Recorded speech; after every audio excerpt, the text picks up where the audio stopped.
All right. Well, welcome to Pro Mid-Atlantic.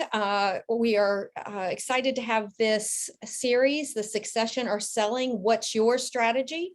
Doug Howard is with us today with Remodelers Advantage, and we have been working on this probably since last summer. We really wanted to make sure we cover all aspects of the succession planning, exit strategy for our members. So we're really excited to have Doug here. As I mentioned, we are going to be recording this and we'll get that out to our participants after the fact. So Doug, I'm going to kick it over to you. Take it away. All right. Well, thanks, Angela. Thanks for having me, and good afternoon to everybody. It's good to see you. I told Angela I just flew in from Atlanta last night, so all kinds of interesting thoughts going on as we're working with remodelers all over the country.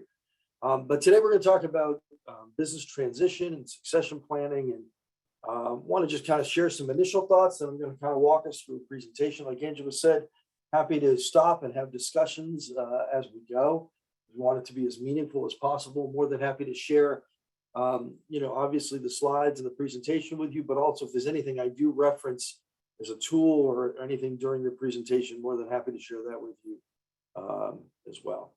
So just by way of background, I've been with the Remodelers Advantage now coming up on 5 years, which seems hard to believe. I had my own accounting and consulting company for about 17 years before that. And in the context of that, had the opportunity to buy a business. So I had worked for the company for about 7 years when the owner decided to retire. And so I was the purchaser of a $1.1 million business. Of course, I was 32 years old, didn't know any better. So to me, it was just like, sure, we'll sign the paper and go make millions of dollars. And, learned a lot about the process from the buyer side. We ended up with 4 offices in Alabama, Arizona, Richmond, Virginia, and Baltimore, Maryland. And about 2005, we started consolidating our efforts around Maryland, and so I had the opportunity to be the seller of those businesses as well. So kind of seen the process from both sides. During that period of time, we had about 1,000 accounting and consulting clients, so lots of folks that went through the transition process, some to third parties, some trying to evaluate businesses that they were buying as they went along, others to just transitioning to the next generation, family, and that kind of thing. So that's where a lot of this comes from. But then we also wanted to make sure that the things that we're talking about are specifically related to our industry. Because one of the questions I first get from folks a lot of times is, can you actually even sell a remodeling company, right? And what do you have to do to be able to even have a business that's in that realm? Where do buyers come from? And ultimately, if the kids don't want it, is there still something we can do with it? So I also just wanted to share that the very first client that I ever worked with Remodelers Advantage, that came to us with a certain valuation for their business, wanted to sell it for about 3 times what she was being told it was worth. Went through the Roundtables program, really kind of made some improvements to our company. And then the last 2 years, we worked together specifically on things that would drive the value of the company. And literally last Thursday, she sent me a text message, and then we had a phone call to tell me that they had gone to settlement. The business was sold, and they had hit the number she originally sought, which was about 3 times where she had been just about 4 or 5 years before that. So it can happen, and hopefully that's not the only one, but it is, part of the process. So anyhow, happy to share with you some of the things that we're working on with folks. And all of this is really hopefully pretty straightforward, but it's all taken from actual remodeling clients, remodeling companies that are going through the transition process. I will say sometimes people will ask, well, how far in advance should we start thinking about this, right? When should we start the process? And to some extent, the idea of creating a sellable business is something that's probably worth thinking about as early on as you actually start or own the business. There are certain things you do that make a business more sellable that in many cases are really good to do to make the company stronger, to make it more flexible, to make it so that you actually can take a vacation while you own the business. So these are all things that make sense along the way. But for folks that are really seriously looking to make that transition, especially if it's not to somebody that's part of the family or already on board, generally 3 to 5 years is a pretty reasonable window to really start thinking about it in earnest. Now, I have people that come to me and say, hey, I'm selling in the next year and a half, so what things can I do? So it's not like it has to be 3 to 5 years, but to get the most out of it, that's really important. And I think as we're walking through some things, you'll kind of see why. So I'm going to go ahead and share my screen here and take us through the presentation. And but like I said, feel free to raise your hand or yell out or stop me at any point.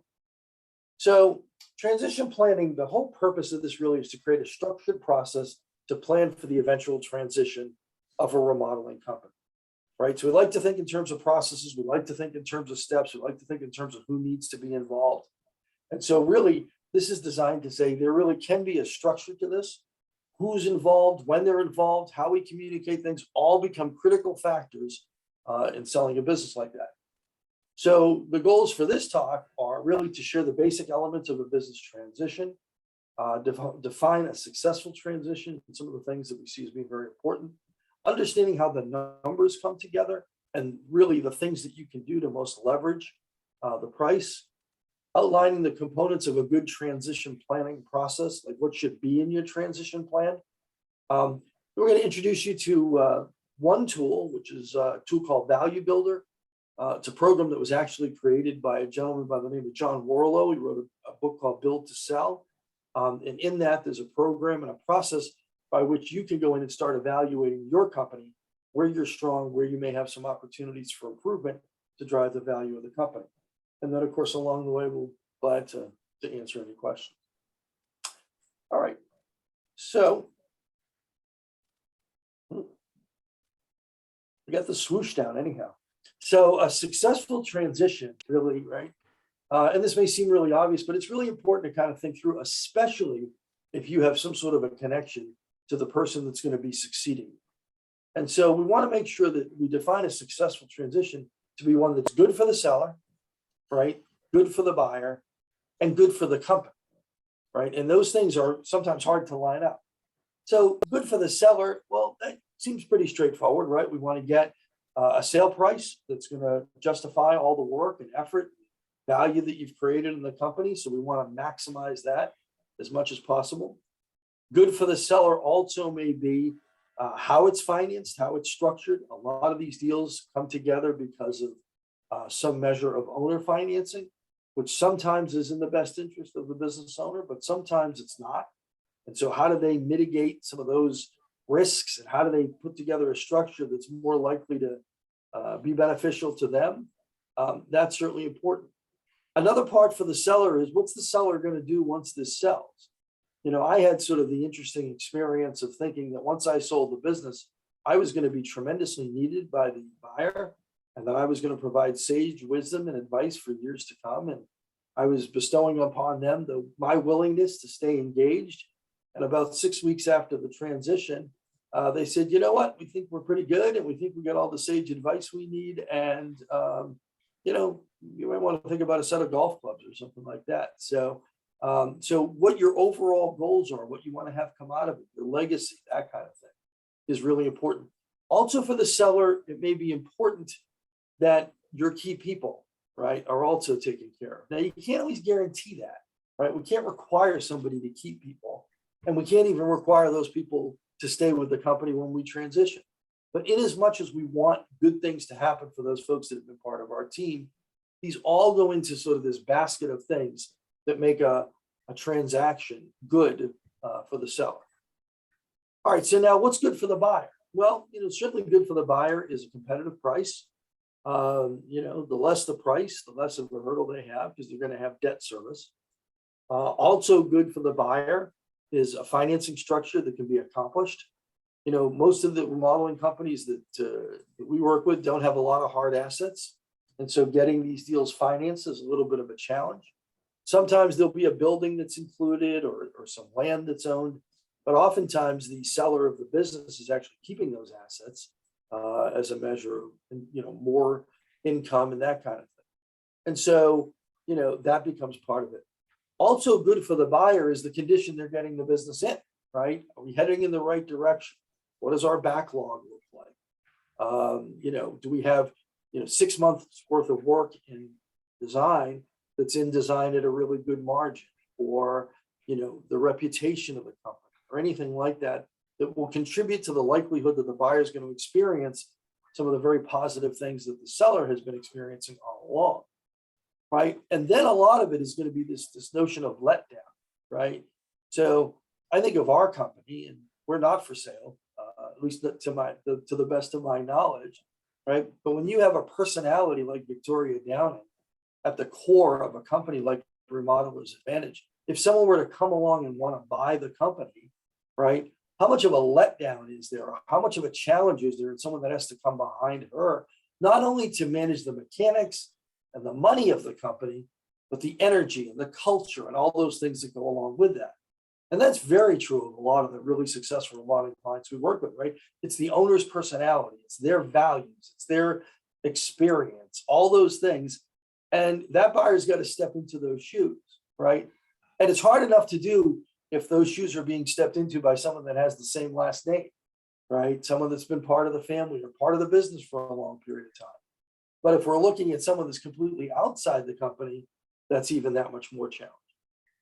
So that's sort of what we look for when we try to say, well, does this make sense, for the buyer? And of course, in all of that, it needs to make financial sense, because both the buyer and the seller want to have a situation where the payments get made, right? It doesn't do anybody any good if the payments don't get made, no matter what the transaction is. So then the last piece is for the company.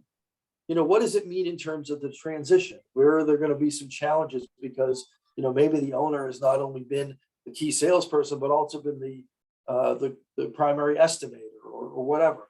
So what challenges are going to be left for those folks that are left behind? Also, maybe I've been with the company or 6 or 7 or 10 years, and now the company's for sale. How confident am I in the company's ability going forward to meet my needs, to provide benefits, to still be a market leader, all of those things?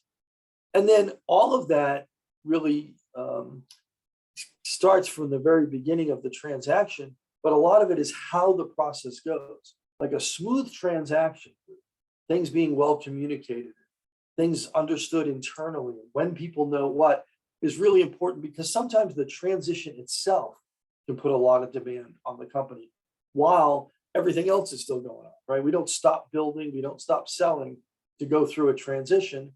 Those things are all going on, and we're adding the challenge of kind of navigating all of this. So these are the things that we really like to say, okay, from the very beginning, it's really important as we're thinking about this to look at this from these different perspectives. And again, if it's a more managed transition, like for instance, if it's a business I'm transferring to my son or daughter, or maybe my leadership team, it's a little bit easier to kind of look at all different sides. But even so, it's very seldom that a deal is really, really good for one of these three and not the other two, and still turns out to be a good deal. And so it's really got to have some balance to it, right? But at the same time, it's important to recognize if you're going to sell a business to be built over a long period of time, you get one bite at the apple, right? They write you one check, you get one contract, and whatever that is, it is, right? And so we want to make sure that we're maximizing those. So I want to talk a little bit about the mechanics of how a deal comes together, because there's really 2 factors that drive the price of a business or the value of a business. And that can really be determined by, some industry norms and things like that. But really it comes down to whatever gets negotiated. But just to understand the mechanics and why that 3 to 5 year window is so important, I wanted to kind of share this. So there's 2 factors. The first factor is generally an average of earnings. And most oftentimes it's a 3-year window, 3-year period of time that we look at the net earnings of the company. Now, usually that means that the net earnings of the company include the profit the company's had, the salary that the owner has taken, maybe some benefits that are specifically tied to that owner, but basically those things that are particularly related to what the owner is getting out of the company, and that drives those average of earnings. So I want to kind of just share an example. It's a totally hypothetical example, but you'll see kind of how it comes together. So let's say we were going to sell our business out in the future, 2025 or 2026. So the first thing is we start looking at this period of time, this window. So for us, the window is going to be 2023, 2024, and 2025. That's what's going to drive the value of whatever this future purchase is when we get to this out. And so we're looking at that 3-year average. So let's say with the add back and net profit, what have you, our 2023 net profit is $245,000. Okay. 2024, we jump up to $365,000. Right? Moving right along. So apparently the economy hasn't crashed yet. So that's exciting. Right? That's good. And 2025, we get to $425,000. So now we've got this window of time where we've got a 3-year average of $345,000. Okay. Now that's going to be the base.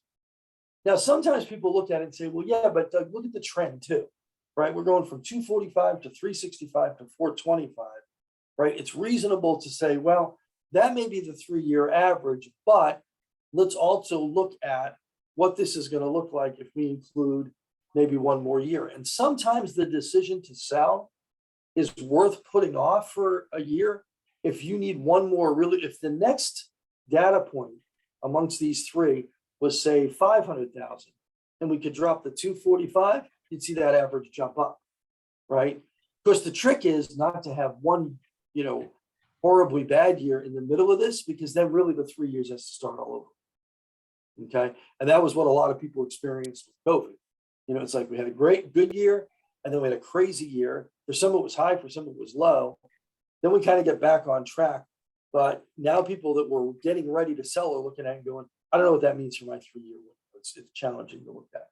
But let's say it's pretty straightforward. This is the trajectory.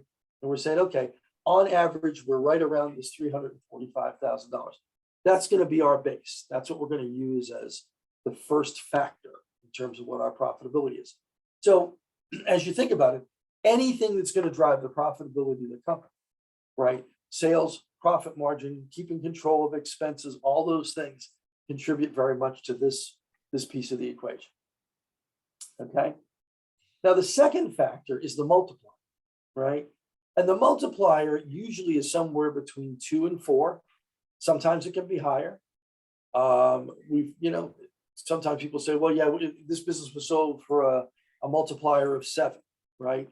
So what drives the multiplier, we're going to talk about, but it's a lot of the intangibles of the business, right? So the first factor is looking at the math, the numbers, the financial piece. This is looking at sort of where on the spectrum does this business fall. So you see here, these are some averages. These came out of the Value Builder program. So the overall multiple, the average for the overall multiple for small businesses that sold during this period of time, it was a study from 2015 to 2020, was 3.66, a little north of halfway between 3 and 4, right? If you look at the construction number on there, it's actually 3.36, so a little bit lower, right? But we've also seen that there's lots of good reasons why that number could be, 4 times, maybe even 5 times, depending on the strength of the company. Okay. So first of all, before we get into kind of what drives the multiplier, any questions about just the mechanics of these two factors? Because most oftentimes when we get that average and we get that multiplier, that's basically going to give us the ballpark for what we're asking for in terms of a price. Good? Don't be shy. Any questions? Any thoughts? No, the multiplier, is that what you're multiplying your 3-year average by? Yes, sir. Yep, exactly. Okay. Yep. So when we do that, and I'm going to jump ahead and then I'm going to jump back. You'll see how this, I'm going to jump ahead a couple and then I'll jump back. This is how it kind of comes together. So we take that 3-year average, right, which was the 345. We take that multiplier, which I'm going to use 3.6 here, right, the average of what business is sold for. And that would say, well, we've got a possible sales price then of 1.2 million. Okay. All right, I'm going to shoot back here from. So what drives this multiplier? What do you think are some things that might make a business more sellable that would improve that multiplier? Anybody have some thoughts? Their product? How do you mean? Well, what you're selling might have a driver on it. Yep. Okay. So in our industry, it could be a particular kind of work. Maybe it's a particular expertise that we have, a product line that we represent. Maybe we're particularly well known for working on waterfront property or historic properties or anything that gives a uniqueness to the business we have. And that's important for two reasons. One is because it minimizes some of the competition, but two, it also makes it much more likely that we're going to have ongoing referrals out there for people that not only know that the seller of the business was, a high quality performer and delivered quality work and had good values, but that the company itself has an expertise in certain kinds of work, right? So that could be a factor. So let me just ask, if you had, this is an extreme example and it's kind of obvious, but if you had a restaurant that you love to go to, a restaurant that was in your community, one of those kind of go-to places where the owner's maybe there as the maitre d' on a Saturday night, but also the chef, and does some really fun and exciting things. And it's the kind of place you might go for a special event, an anniversary or whatever. And that business owner sells the business. And contrast that with someone up the street that happens to own the local Kentucky Fried Chicken, and that person sells the business. Which one do you think has a better chance, or which scenario is better in terms of driving the multiple? The unique situation. Okay, why do you say that?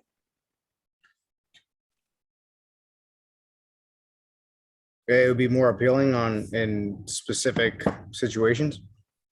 Yeah, so that could be, right? It could be that there's so much that's compelling about the business that it could actually help drive the multiplier.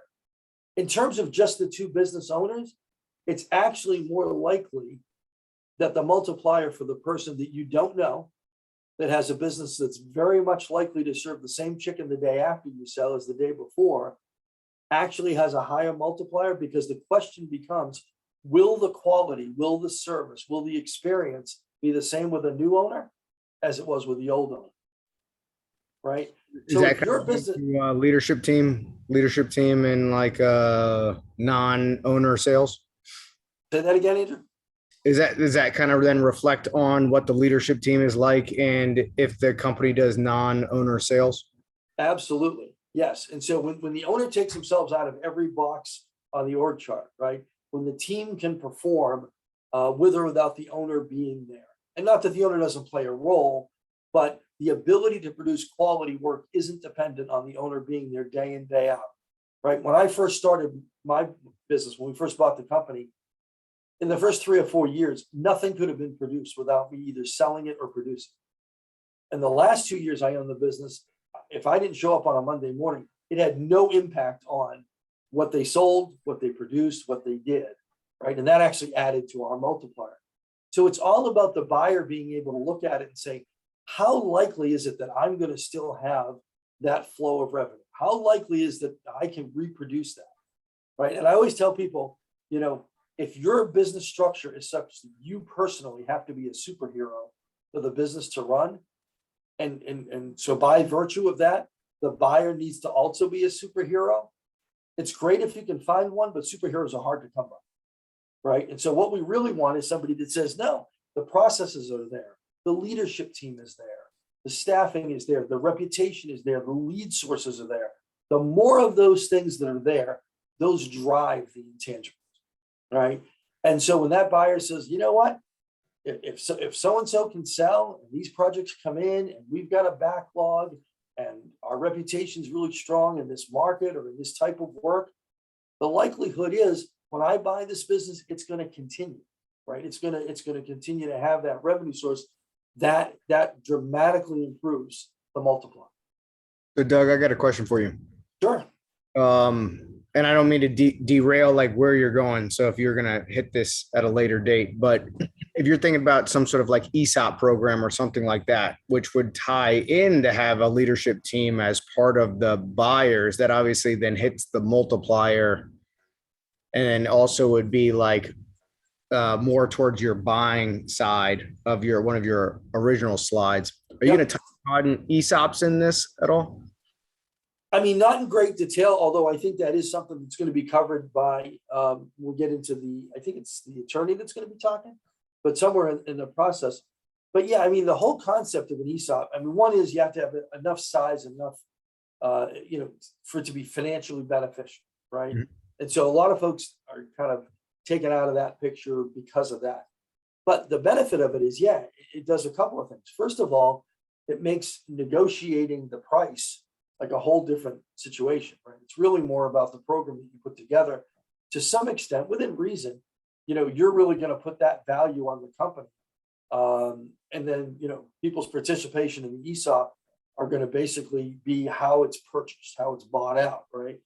But from a standpoint of continuity, it's a huge thing, because if there's continuity, right? And this happens whether it's an ESOP or it's two partners, but maybe one of the partners continues on in the business after the first partner leaves, or the next generation that comes along. Anything that says, you know what, there's going to be a certain amount of continuity here and a smooth transition, that's going to help the process tremendously. The people that do this best in the world are attorneys, right? If you're in a law firm and you make partner, right? You know what that really means?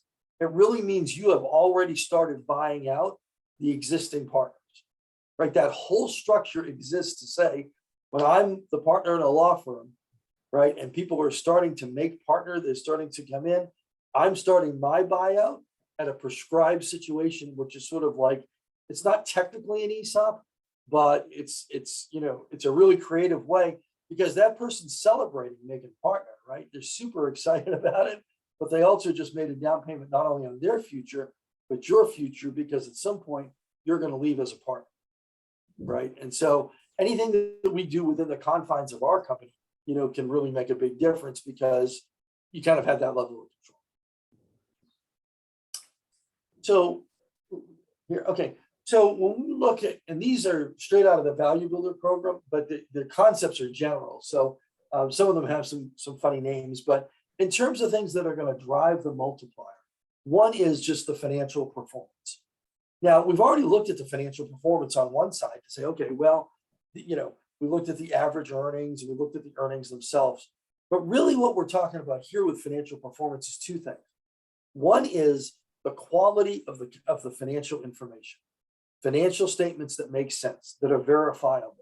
When people actually go through and there's an actual Value Builder score you can get if you use that tool, but however you do it, an outside accountant is going to be much more highly regarded than internally produced financials. An audited financial statement is going to be more highly regarded than financial statements that are just compiled by an accountant. The more I can put trust and faith in those numbers, the more it helps that intangible side. It says, when I'm looking at these financials, they're in good shape. I understand, I can tell where the profitability of the business is. And so it's a big part of it is the professionalism of your record keeping. The second is the consistency of it. We have a business that we've been working with. They had a tremendous year, and then they had a terrible year, and then they had an even way better year. And this year they're on track for even another really, really good year. And by any stretch, if you looked at 3 out of those 4 years and the number of what that's been produced by that company and the asking price for the company, you'd say that is a good deal. But I cannot tell you how uneasy buyers have been in looking at it by saying, like, what happened that year? And it wasn't related to COVID, it was before that. What happened that year, and could it happen again? And those kinds of things. So you're actually in some cases better off from this factor to have more modest growth, more modest profitability. Consistency is a big deal, right? That's what a big factor. Growth potential is a huge factor. That can be a little bit challenging. I mean, of course, over the last 2 years in our industry, growth has been, just amazing to watch. But where is the industry going? And this is particularly tied to specific markets, right? You look at certain geographic areas and they have such growth potential because of what's going on there, that aside from what's going on in the economy, aside from, just sort of the normal industry trends, there is going to be growth potential for houses and remodeling, and people are relocating there, and that kind of thing. For others, markets may be more modest and they may be more susceptible to sort of the highs and lows of the industry. The other thing is growth potential in the area of expertise that a company has, right? So if I'm doing just whole home additions, or I'm doing, some very specific things, as we see the market start to shift, the growth potential in the type of work that I do may have, great potential, or it may have less potential. But again, that's what people are going to be looking at to say, am I headed in the right direction? Is this an industry that's growing? That's going to add to the multiplier. The next one, the Switzerland structure, really talks about how dependent is your business on any one employee, any one customer, or any one supplier, right? And so if you say, well, we've got a great business, but man, if anything ever happened to Harry, we'd be dead in the water, right? That takes away from the value of the company. The more that the company is sort of insulated from that, and that makes sense even as an existing business owner if you're not selling, right? We don't want to be that vulnerable. But sometimes when people tell me, like, my plan is to be, to be able to sell in 3 to 5 years, and we talk about some of who their key people are, some of those key people are also in line to retire within that 3 to 5 year period of time. So it makes it a little challenging to say, well, then that piece of the world isn't going to sit still. So what does that mean in terms of the likelihood of going forward? It also can be, for some folks, we have folks that get a lot of their work from maybe 1 or 2 architects, or do a lot of work on one big development or one big project, and it's 40% of the work that they do. Those things all make it more challenging to drive a higher price, a higher multiplier. So the more we look at it and say, okay, we've got a nice spread of customers, we've got a nice spread of employees, we've got a nice spread of suppliers. There's no one thing that can sort of derail us from where we are and moving the ball forward. That drives that value. The next one, the valuation teeter-totter, refers specifically to cash. Some businesses are consistently strong in cash. Some grow steadily in their cash and cash reserves as the business grow.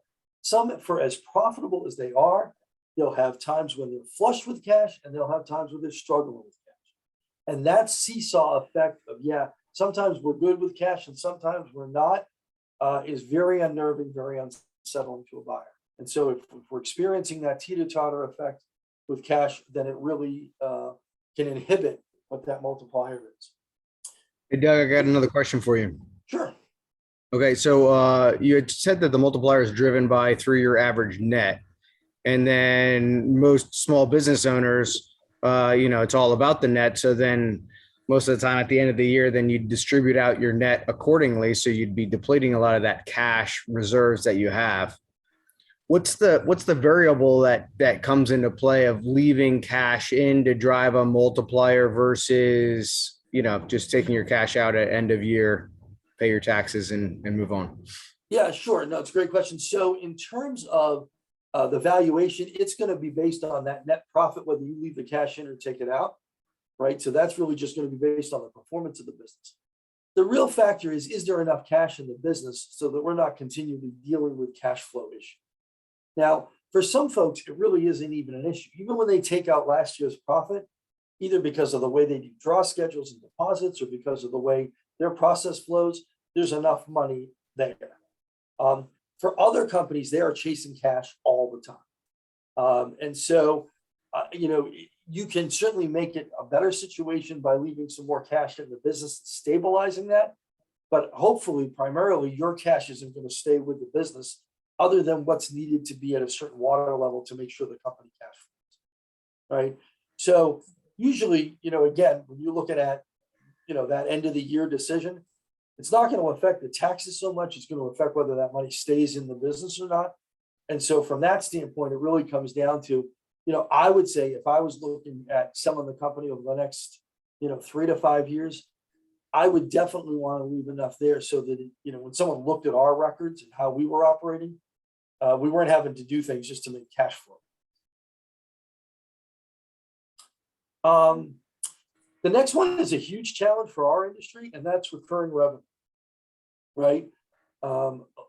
If companies are doing a lot of new home construction, even remodeling, it is very hard to identify recurring revenue. Now, if we have, handyman service, or we do some home maintenance, or we have some big contracts to do, again, sort of maintenance programs with companies, that can be really a huge driver in terms of recurring revenue. Sometimes we can make the case that, we have a really good relationship with 2 or 3 of these architecture firms, and we don't know which jobs they're going to bring us, but they consistently bring us enough jobs each year. So that's sort of a recurring base of revenue. And sometimes we can have a very good presence in the marketplace to say, either in these particular neighborhoods or with these particular jobs, it's not recurring like the same customers buying over and over, but we have enough of a base there that there's every reason to expect that revenue will recur, right? Oh, can I ask a question on that? Sure. You talk about, so our business is the design end of things, and we actually sell out the design to contractors, working as a subcontractor to them many times. Yeah. That's one revenue stream for us. And so would the same be true if you've got a few contractors that you've had long-term business relationships with, they're doing the design work, things like that, that's a value. But if you've limited it to 2 or 3, and then the rest of your business comes from just a straight homeowner, is that a good mix? Yeah, so you hit it exactly right, Cindy. It's a balance between, yes, we want to use that to demonstrate recurring revenue, and yet at the same time, we don't want to use it to demonstrate that all our eggs are in one basket, right? So it's a little bit of a balance to say, yeah, a portion of my income, maybe a significant portion of my income, comes from these relationships. There's every reason to expect that they would transcend to a new owner, but it's not the whole ball game for us, right? And there are some companies out there that literally work for a company that has 20 or 30 apartment complexes, and that's all they do. And they could literally, with one email, have no business from there on forward. You know what I mean? And so yeah, that's exactly the piece you want to strike. And I think those relationships are the best example of recurring revenue, unless, like I said, we truly have some sort of a subscription service. Great question. Monopoly control, how differentiated is your business from the competitors in your industry? So, sometimes when I say to remodeling company owners, remodeling clients, what makes you different from somebody else? Or why would someone pay more for your work than somebody else's? Sometimes their response is, we're really no different than anybody else. Well, that's tough from a marketing standpoint, but it's also really tough from a selling standpoint. So areas of specialization, special processes, things that you've really developed in-house. And they're not just production processes, although those can be really important. Sometimes they're things like, we've implemented EOS, or we've got a leadership development program, or whatever it might be, all lending itself to say, we can differentiate ourselves in the marketplace. Sometimes it's the way we do design, the coolness of our projects, those kinds of things, to really be able to distinguish somebody, to say this company will stand out amongst competition, even going forward without the existing owner. The next one is one we generally do very well with, which is customer satisfaction, mostly because it's on everybody's mind. We're all very conscious of getting through the project successfully, that positive, Google review, the importance of getting referrals. So anytime that we can demonstrate that we've got those reviews, we're getting referrals, our net promoter score is at a certain level, anything that says we're held in high esteem, that drives the multiplier. And the last one is what they call hub and spoke.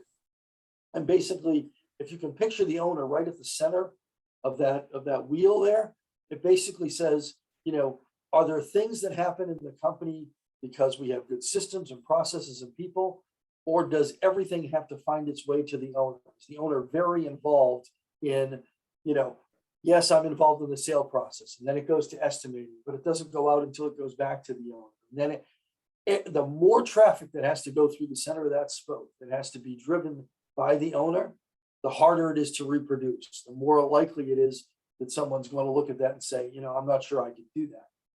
So the combination of these things really can make a big difference in terms of driving that multiple. And so, they're just areas to focus on, and Doug. sometimes they're counterintuitive. So, No, and sometimes, another question, Doug. Yeah. So because this is a pro call, I'm going to have a pro question. So is there value to having your whole team certified and everybody on there to a certain like third party validation caliber? absolutely. Yes. Yeah. And, Angela, you can tip me later. yeah, the certifications make a big deal, make a big difference. The awards that are won make a big difference, right? That's something pro has something to, yeah. And really just being able to distinguish yourself. I mean, there's a lot of different levels, as we know, of folks out there in the world of construction, right? And, I think just recognizing that when you're part of professional organizations, we see that with Remodelers Advantage too. It's like, that helps us to be able to explain why, there's a business structure there are business practices there are ethical standards there that really are going to drive those intangibles, right? And so that should be a huge factor. But yes, Andrew, that was an excellent setup and a great question. So all good. Another question about the income leads. Some of us use, Pro for leads, Angie's List, my website, word of mouth, repeat customers. I mean, does all that add up? Do you list them separately, or how's that work? Yeah, I mean, I think the more you can identify where those leads are coming from, that's really important. And the likelihood of them to continue. We know certain lead sources are going to be the quickest to dry up if the economy slows down, right? Other lead sources are going to be much more consistent over a longer period of time. But even just being able to demonstrate that we know where our leads come from, we know why people find us, that sets a company apart. I mean, there are some folks whose marketing strategy is still they pay the phone bill and they answer the phone, and some of them don't even answer the phone, right? And so the more we can say, we've been in this magazine for 10 years, or we've used this program of this lead source and we've developed our SEO over a long period of time. Those things all add to the value, because again, keep in mind, the question that buyer's trying to answer is how much of this is likely to continue the day after I sign on the dotted line. Gotcha. Yep. Okay. Well, a great question. And this just talks about sort of the structure of, there's a way to sort of look at digging into each one of these in a much more substantive way. I'm going to move through those. Okay, we already looked at this. So again, we now are clear that the financial piece plus the multiplier, this is what's going to get us to that possible sales price, right? So anything we can do to impact that 3-year average, the profitability, that kind of thing, choosing the right window of time, right? And, sometimes it's waiting another year to get another good year in there. Sometimes it's knowing that it's time to get out, right? If you really want to sell and you miss that window where that 3-year average was higher, and then that 4th year it goes the other way, there are a lot of horror stories out there where people passed on an offer that was the high water mark of the business and never got a shot to get it back to that level again. So it can really cut both ways.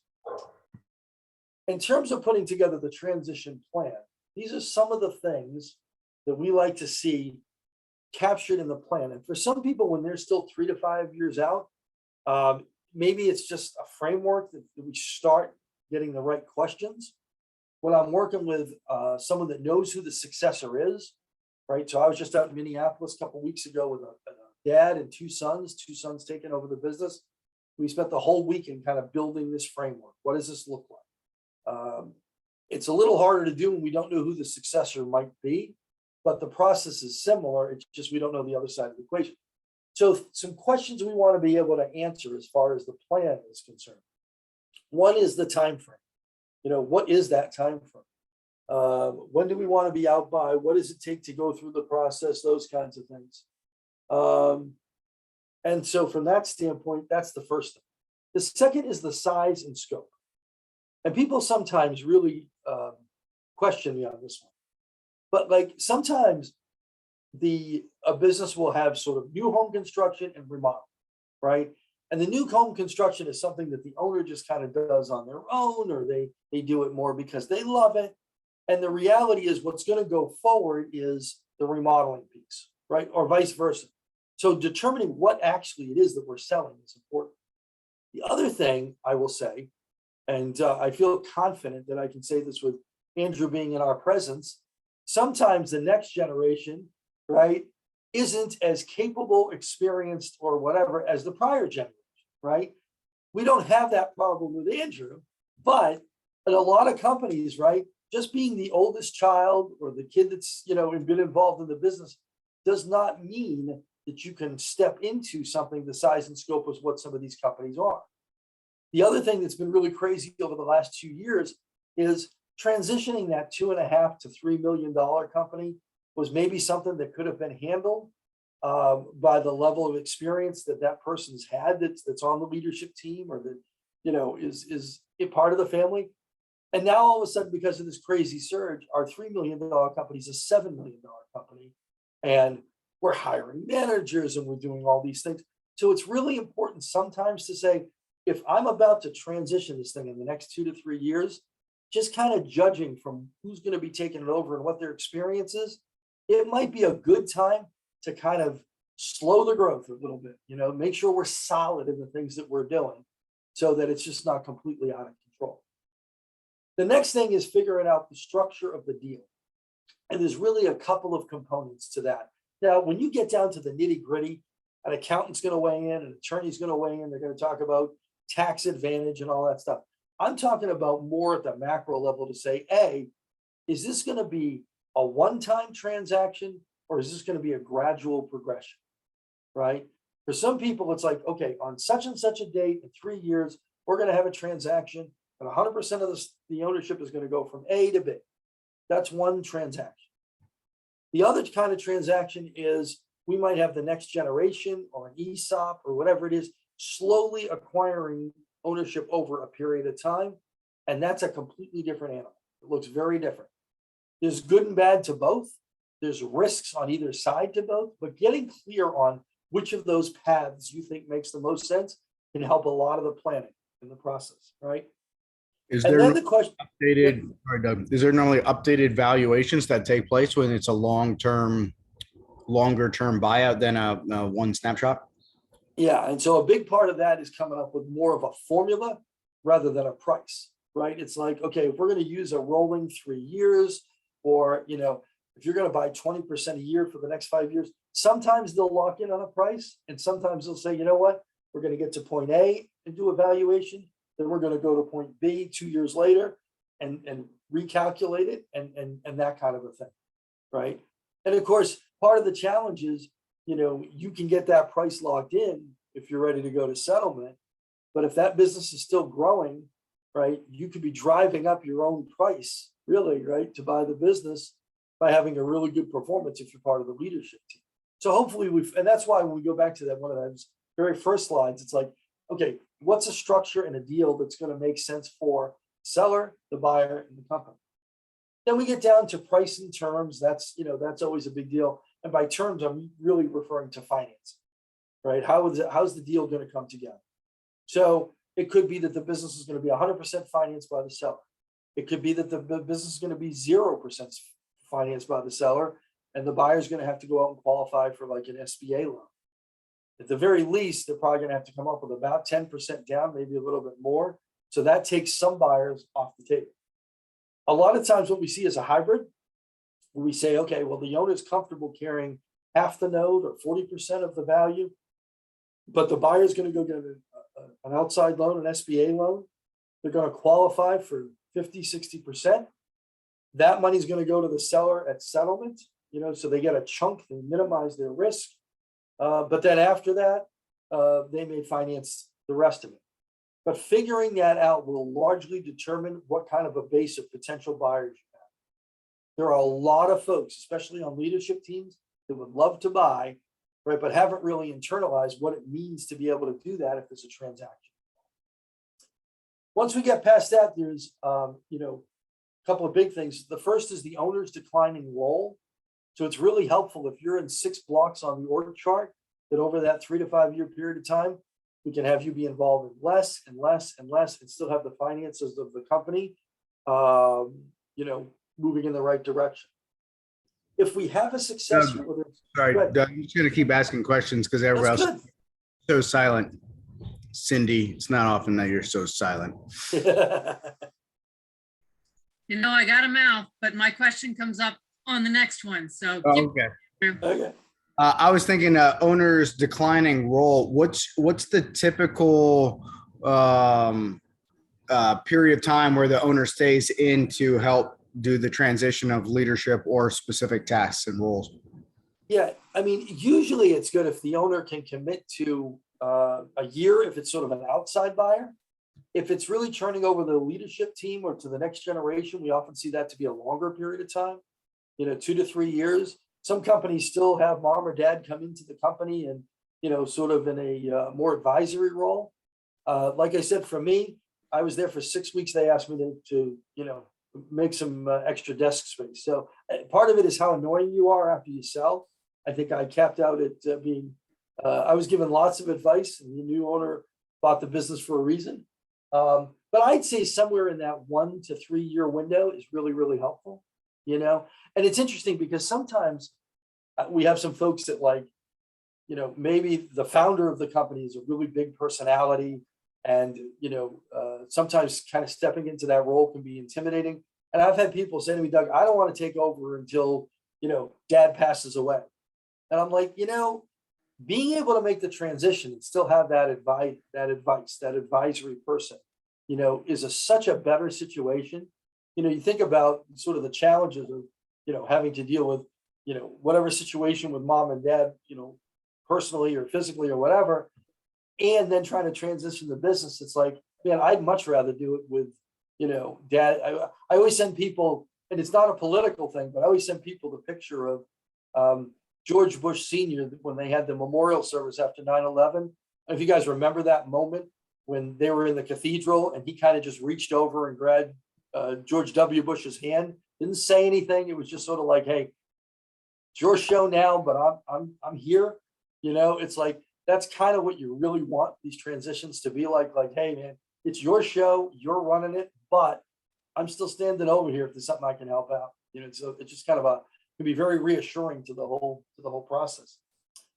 So Doug, I will jump in and I'll go back and ask the question, because when you're saying timeframe, size and scope, structure of the deal, and price and terms, what you said that you mentioned something about the accountant being involved and the lawyers being involved and things like that. If you've got part of a leadership team or somebody on staff that's interested, you've talked about stuff, but none of that has technically been ironed out because it's down the road, right?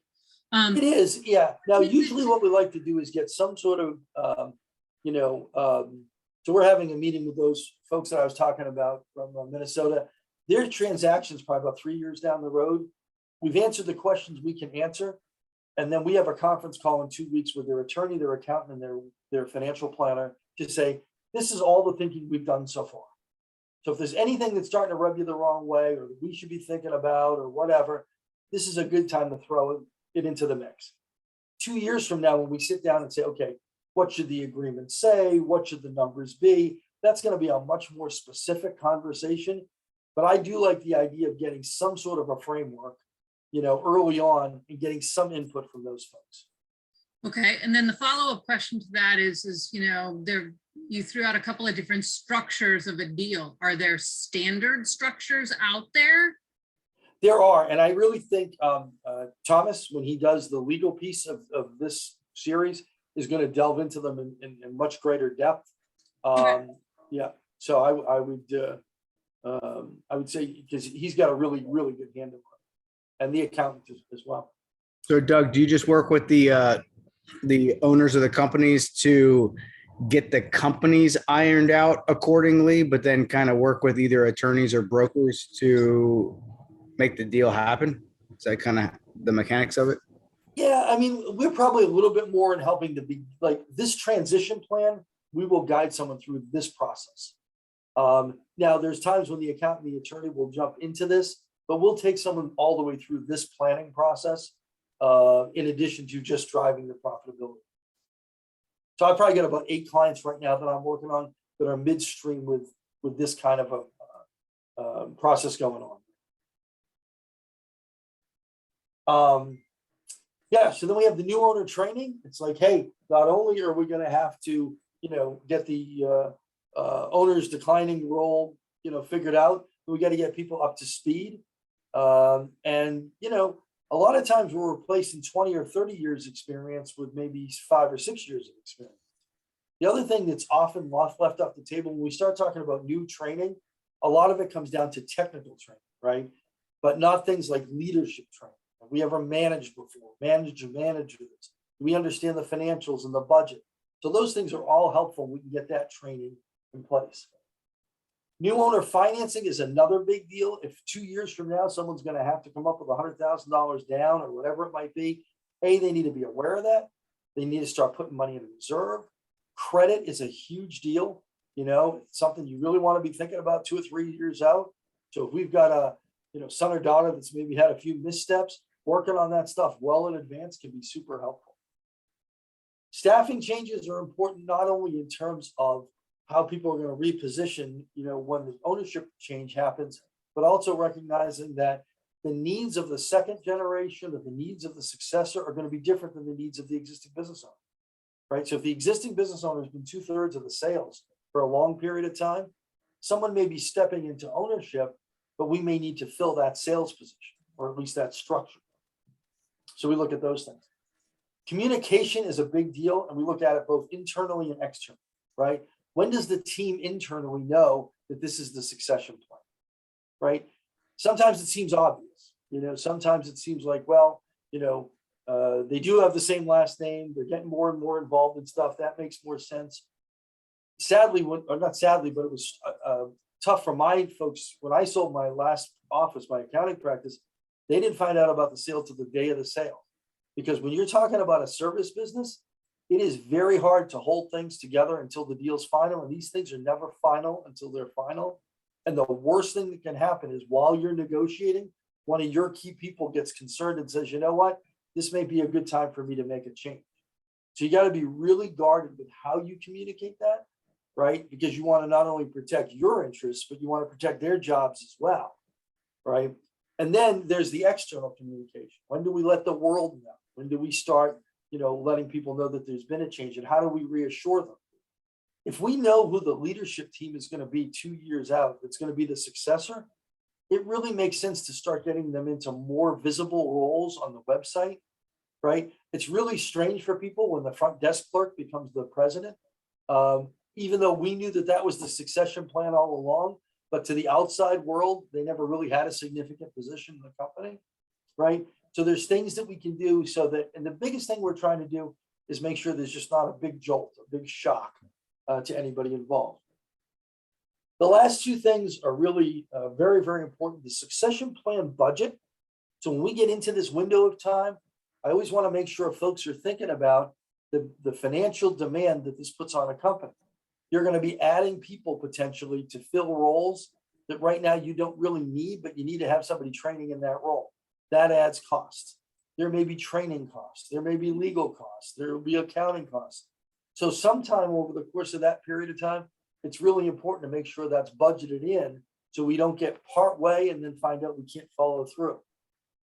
And the last piece, and I always tell people when I start this process, I try very hard not to kill off the owner, because it's just, seems really,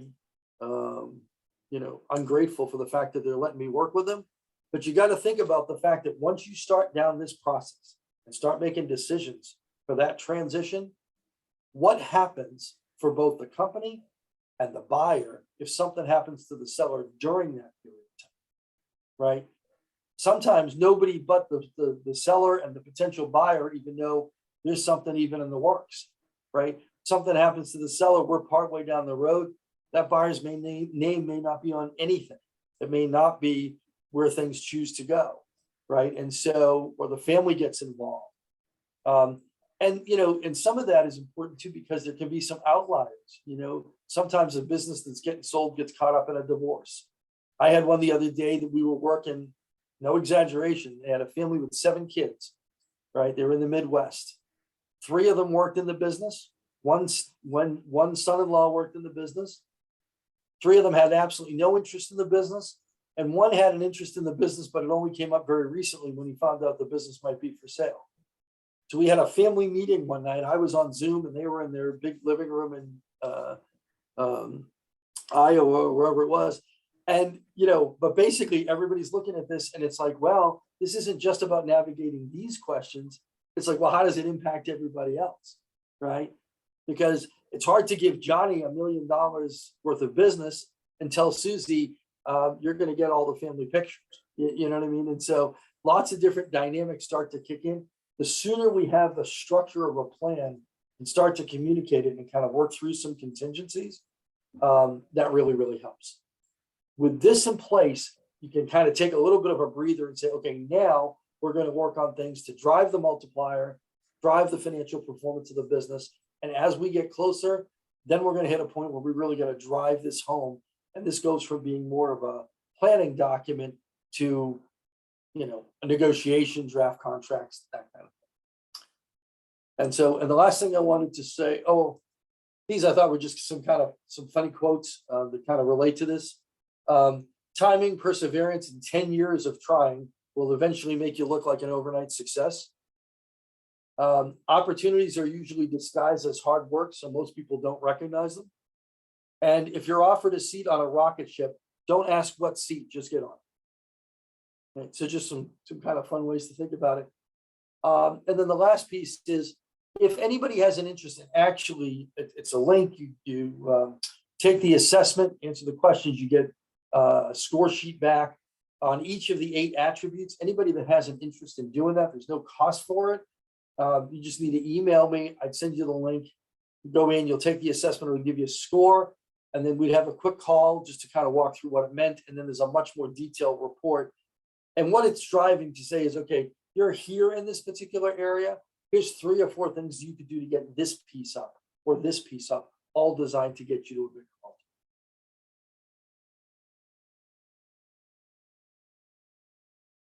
And it's good that Josh didn't show up because I'm 6 minutes over.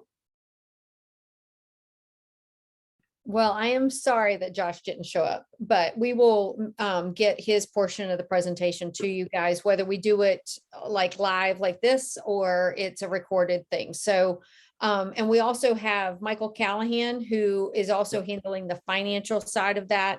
Thomas Cressman will handle the legal aspects. And then George Hodges Fulton, he has he works for a different, or has a different, what would you call that? Forgive me, Doug. What's the name of the? Yeah, it's sort of a different process it's something like Value Builder, but it's just a different process for how to take someone through the process of selling. And he's certified in that. Right. So both of you have these certifications. So he'll have other advice and aspects of that. I actually had the privilege of being on a similar call today with Central Virginia. And one of the best pieces of advice I can give you each is that another thing people look at when purchasing a business is your quality of life. So buy that vacation home, take the 2 weeks or the month off. Like Andrew, the fact that you take off on weekends perhaps isn't enough. You're going to need to take more vacation. So, people look at all sorts of things. What else do you have for Doug? Any other questions that y'all have for Doug before we wrap up? I see some vigorous. Not at this moment. Not at this moment. Okay. Thank you. This is awesome. Appreciate it. Definitely. And I'm very easy to find. Yes. And I was going to say, what I will do is it'll take me 24 hours to get this video uploaded to YouTube. I will follow up with you guys with an email with the link to the video. I'll connect you with Doug. Doug, if there are any resources that you want to share with the group, shoot those over to me and I'll include that when I email them sometime tomorrow. Any other needs or things that you guys would like to see or have questions about before we go? I would say that I've liked the interactiveness of it, even though Andrew had to poke me. So if Josh's can be recorded and we can do another thing like this, I would prefer that. Me too. And we will reach out So since it didn't happen today, what I'll do probably is send out like a doodle poll where each of you can give us your availability and Josh can give us his, and then we'll find a time that works for the majority, or if not all of us, since it is a small group. It's nice to have kind of a smaller, intimate group here to be able to ask questions. Absolutely. All right, we should have Trish and Tom Schroeder on here to tell us all the pitfalls of, The real deal. yeah, we might need to do that, anyway. Yeah, because I was on one end with purchasing the company, and then of course Mark owns part of the company as well, so he was on the receiving end. So I've kind of done it both ways. So I've seen Right. it, and each of those transactions were set up differently, which is kind of interesting. Yeah. Right. I have a friend in Central Virginia, who just sold his company, and they set it up to where he has to work a certain number of years for the company. So he gets a certain amount up front. Then after X amount of time, there's another payout that comes with meeting certain benchmarks. Mhm. And then after the second year, he gets the big enchilada.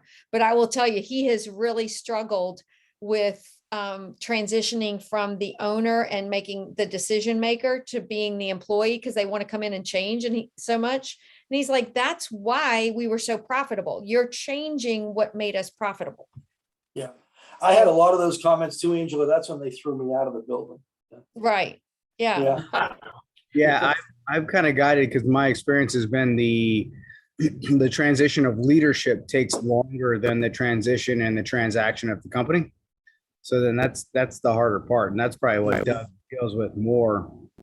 Is that the transaction of the company might be like 2 years or something, but the transition of leadership might take 5 to 7. Yeah. I'll leave you guys with one last thought. There's a statistic that comes out of Value Builder that says, there's sort of push and pull in selling a business. Like if you're selling it to get out of it or selling it for health reasons or whatever, that's one set of circumstances. If you're selling it to pursue something you really want to pursue, whether it's travel or time with the grandkids or whatever, that's a different. The folks that are selling their business because they know what they want to go on to, what the things they want to do, are 2/3 as likely to be happy 3 years after the sale as those that had to sell to just had to sell. And so, it's one of those things that when you can first identify, not only, is it the right time and the price and all that, but what is it exactly that I'm moving on to? That can have a dramatic impact on, how good you feel about the process once it's done. Because it is weird to have a business and then not, right? I always tell people I'm going through empty nest syndrome. My youngest of 6 went to college, but I really had 7 that left me. And the other one, the 7th was the business when I sold it.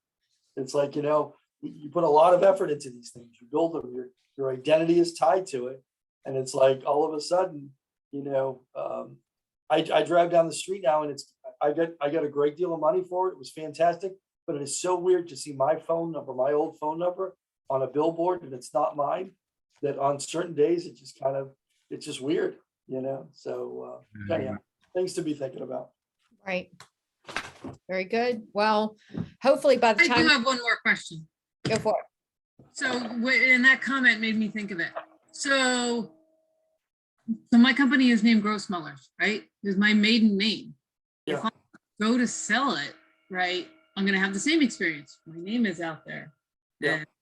And, does it hurt the value of the company and everything you've built if you go and rename a company? Because I also No. know that, didn't Spectrum do that? Didn't Keith do that? Jenny? Sorry. I don't know that was exactly how that happened. I think that he stopped one and then changed, created a new company, but I'm not sure exactly where the transition was. Yeah. Or like DBA. Yeah, I'm not sure. Yeah, it's interesting. I get this question a lot, right? Especially on the front end. It's like, is now the time we ought to think about maybe changing the name? I would say if there's an individual's name, it's much more about, is it going to bother you later on? If it is, that's something to think about. If your name's out there and all of a sudden the quality sort of trails off or something gets built poorly or whatever, that to me is a reason to maybe to go down that path. But when you think of some of the companies that we just know really, really well, right? Sears and H&R Block and Hewlett Packard. Those are all people's last names, right? And if you ever watch like the History Channel, the foods that made America, you know, Birdseye and all these, they were all people's names. And so it doesn't, you know, I don't think it inhibits the business. And in fact, I think it gives it sort of a personal story, especially if the values of the company continue to follow the values of the founder. There's a great book called The Founder's Mentality. And it talks about companies that when they get a generation away from the founder, sometimes lose their way. Sometimes you'll even see a founder come back like Steve Jobs did, but really taking the company back to why was this company founded in the first place? And even though we do lots and lots of things differently, what were the values and what was the value proposition we were founded on? That's when those stories and those legacies really become an ongoing part of the value of the company. So it doesn't bother me when I see an individual's name, unless it's going to bother that individual later on if something doesn't go the way. Yeah, I think that's the biggest thing is if it doesn't carry on the legacy of your name and business the way you wanted it to, that would be kind of difficult. Right. But I always say that to my son. He's a junior, and I'm like, don't do stupid things because it makes me look bad. Right, It's the same concept. There you right. go. At least you could write him out of the will. I can. You know, there's plenty others out there. So, you know. All right. All right, guys. Well, thanks for having me. I appreciate it very much. We love Pro. We love the work that's being done. And so really happy to be part of this. Thank you, Doug, for all the time that you've invested in this. Really. Yeah, Thank thanks, you. Doug. Really Thanks, helpful. Doug. Thank you. All right, I'll be Take care, guys. connecting you guys to Doug after tomorrow, okay? All right, everybody have a great afternoon. Get outside, it's beautiful. It is. Yeah. Take You care. too. Thank you. Wash the pollen Bye. on. All right, bye.